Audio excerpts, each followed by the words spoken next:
Assalamualaikum warahmatullahi wabarakatuh. Berjumpa kembali dengan saya Elvan Mauludi pada mata pelajaran Informatika.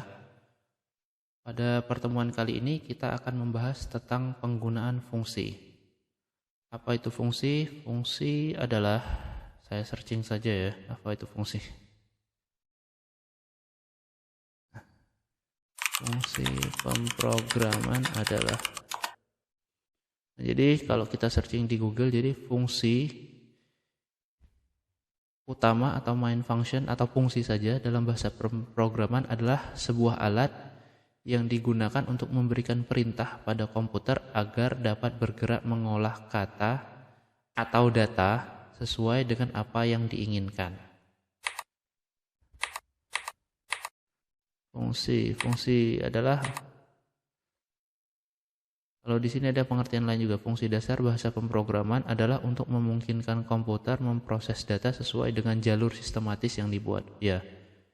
Jadi kalau saya ibaratkan, fungsi itu adalah sebuah wadah besar yang di dalamnya itu berisi berbagai macam inisialisasi, baik itu inisialisasi variabel ataupun statement yang digunakan untuk proses agar program tersebut dapat berjalan sesuai dengan tujuan yang dibuat oleh programmer atau pengembang. Nah, di sini kalau Anda perhatikan ada tulisan integer main. Integer itu adalah tipe data untuk bilangan bulat. Sedangkan main itu kalau kita terjemahkan dalam bahasa Indonesia artinya adalah utama. Jadi karena ada di sini ada tanda buka kurung tutup kurung di sini juga, berarti ini adalah sebuah fungsi. Sebuah fungsi dengan nama main atau kita sebut juga dengan main function. Main function kebetulan kalau pada C++ itu adalah sebuah fungsi yang wajib ada. Karena jika fungsi ini tidak ada pada C++, maka program tidak dapat dijalankan secara baik. Sebentar. Atau akan menyebabkan error. Nah, tidak hanya fungsi utama, pada bahasa C kita juga bisa membuat fungsi sesuai dengan keinginan dari pengembang atau programmer itu sendiri. Nah, di sini saya akan contohkan membuat sebuah fungsi pada bahasa pemrograman C++. Saya mulai mungkin dengan nama fungsi penjumlahan. Ya mungkin saat ini agak kesulitan juga ya memahami apa itu fungsi. Tapi nanti coba dipraktekkan saja, insya Allah nanti akan paham sendiri apa itu fungsi atau function. Tapi kalau pada Java sebutannya bukan fungsi. Kalau pada bahasa pemrograman Java itu menyebutnya method. Gak apa-apa, cuma beda istilah penyebutan saja, tapi secara garis besar maknanya adalah sama, fungsi ataupun method itu. Ya, sekarang saya buat dulu contoh di sini, contoh fungsi. Nama fungsinya itu fungsi penjumlahan, di mana fungsi ini nanti akan saya pergunakan untuk menjumlahkan sebuah nilai yang saya input melalui variabel tertentu yang saya dapatkan nilainya dari fungsi utama. Jadi dari fungsi utama ini kita akan panggil fungsi penjumlahan, di mana fungsi penjumlahan ini nanti baru bisa beroperasi secara normal jika fungsi ini diberikan nilai inputan. Nilai inputannya itu ada dua. Saya buat nilai inputan pertama itu namanya variabel A dengan tipe data integer. Terus yang kedua itu variabel namanya B dengan tipe data integer juga. Nah, dari dua nilai input itu tadi kita ciptakan sebuah nilai baru namanya itu integer R, di mana nilai integer R itu terdapat pada fungsi penjumlahan, yang nantinya nilai integer R itulah yang akan dikembalikan ke fungsi utama. Nah, saya buat dulu ya. Nilai inisialisasi variabel R. Ini saya tambah keterangan saja. Inisialisasi variabel. Oke. Ini kalau saya pisahkan lebih jauh. Nah, jadi ada dua fungsi sekarang. Fungsi yang pertama itu fungsi main, tipenya integer. Yang kedua itu fungsi penjumlahan, tipenya integer juga atau bilangan bulat juga. Nah, sekarang karena saya tadi ingin membuat sebuah fungsi penjumlahan, rumus dari penjumlahan itu kan biasanya A tambah B sama dengan C. Jadi minimal itu kita butuh 2 variabel dulu baru bisa dijumlahkan. Kalau cuma satu nggak bisa dilakukan proses operasi penjumlahan. Karena itu di sini tadi saya buat 2 nilai inputan. Jadi dari 2 nilai variabel ini dijumlahkan, hasilnya kita simpan pada variabel R. Jadi nilai R itu berfungsi untuk menampung nilai A ditambah nilai B. Jadi nilai A tambah nilai B, nilainya disimpan di variabel R.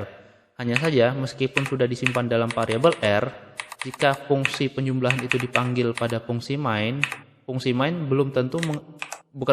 tidak akan mengetahui nilai dari hasil penjumlahan yang dilakukan oleh fungsi penjumlahan. Nah, caranya bagaimana biar bisa mengetahui? Caranya itu adalah dikirimkan nilai R ini kita kirimkan ke fungsi penjumlahan itu lagi. Jadi setelah operasi di dalamnya selesai, nilai akhirnya itu kita kirimkan ke fungsi penjumlahan.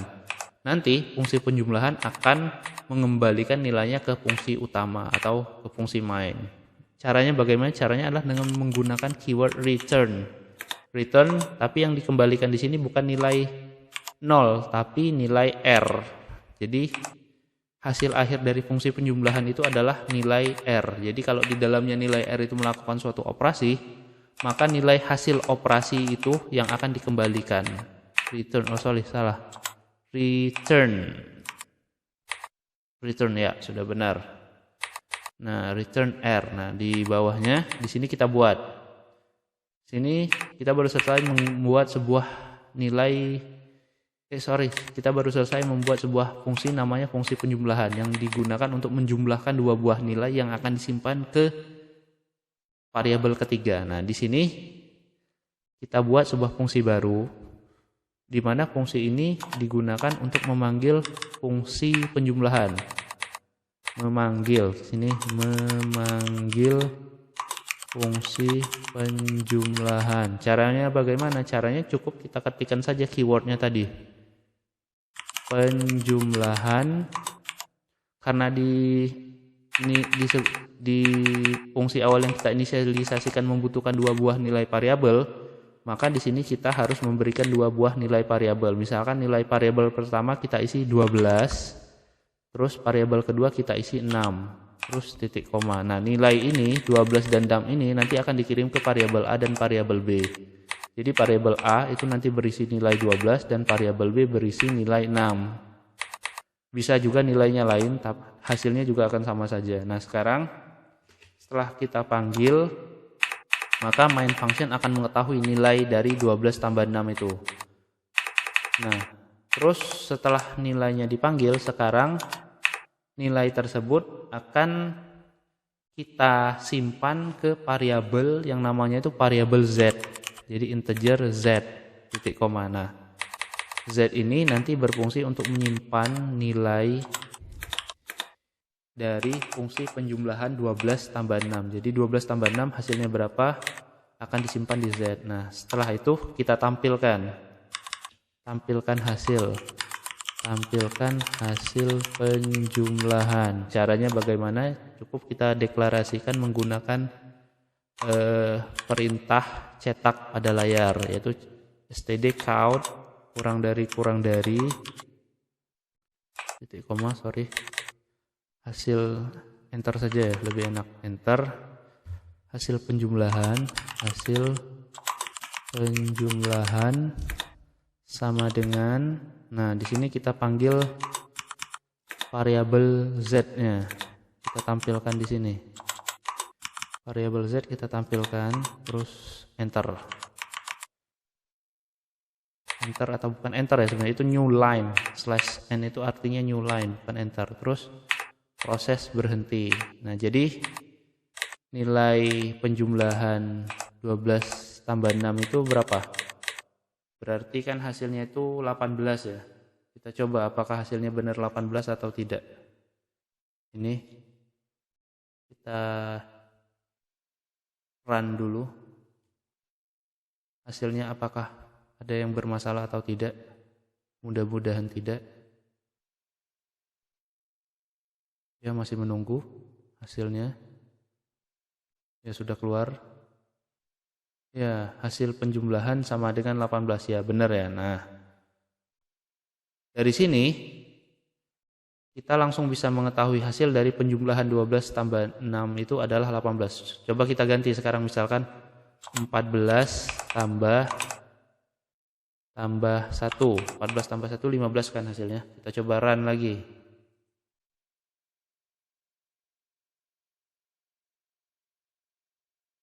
Ya, 15. Oke. Nah, dari sini kita sudah bisa menggunakan fungsi penjumlahan. Kemudian muncul pertanyaan, apa sih manfaat dari penggunaan fungsi itu?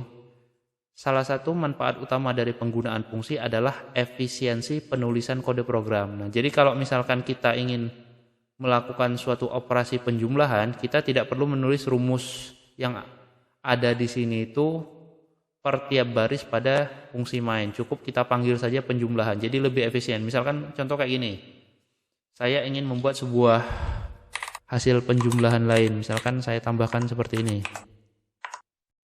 Enter dulu ya. Nah, enter ya, gini aja. Ini hapus biar lebih efisien. Misalkan di sini hasil penjumlahan dari 17 plus 12 sama dengan, terus yang bawahnya juga ini lagi, misalkan ini 25 plus 3, ini 170 plus 12.500, terus bawahnya 11 plus 17. Nah, proses penjumlahan ini kalau kita lakukan secara manual berarti kita harus menulis rumus ini satu per satu pada tiap baris. Nah, proses itu akan jadi sangat kurang efisien jika hasil yang kita ingin dapatkan dari suatu proses penjumlahan itu banyak. Nah, karena banyak tadi, biar lebih gampang fungsinya ini, algoritma penjumlahan ini kita simpan saja dalam suatu fungsi namanya fungsi penjumlahan, sehingga jika kita membutuhkan suatu operasi penjumlahan, kita tidak perlu menulis ulang kode-kode program ini, kode-kode program untuk menghasilkan nilai penjumlahan. Cukup kita panggil saja fungsi penjumlahan ini,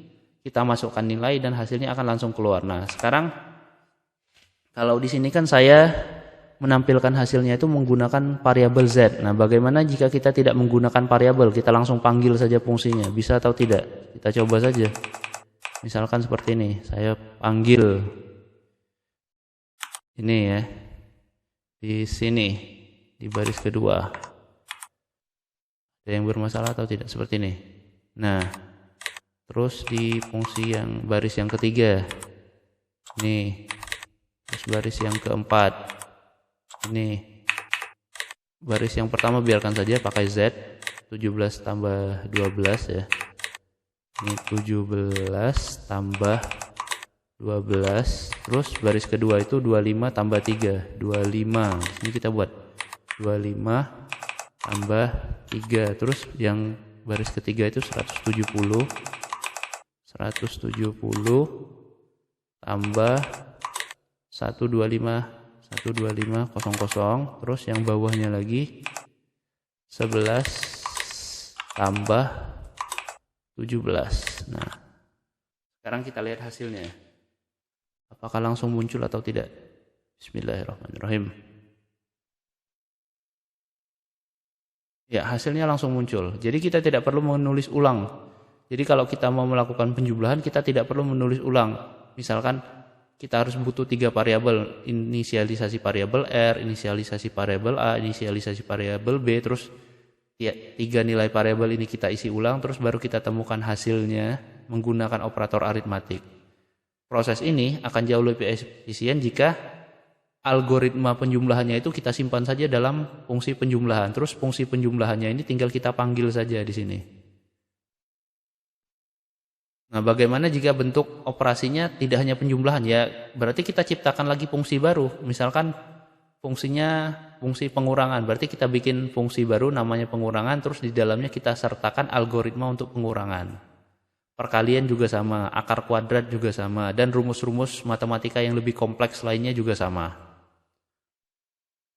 Ya, saya rasa Itu saja penjelasan saya pada kesempatan kali ini. Jika ada yang ingin ditanyakan atau masih ada yang kurang jelas, silakan ditanyakan melalui kolom komentar. Jika ada yang ingin mengkritik atau membenahi atau mengoreksi juga silakan disampaikan melalui kolom komentar.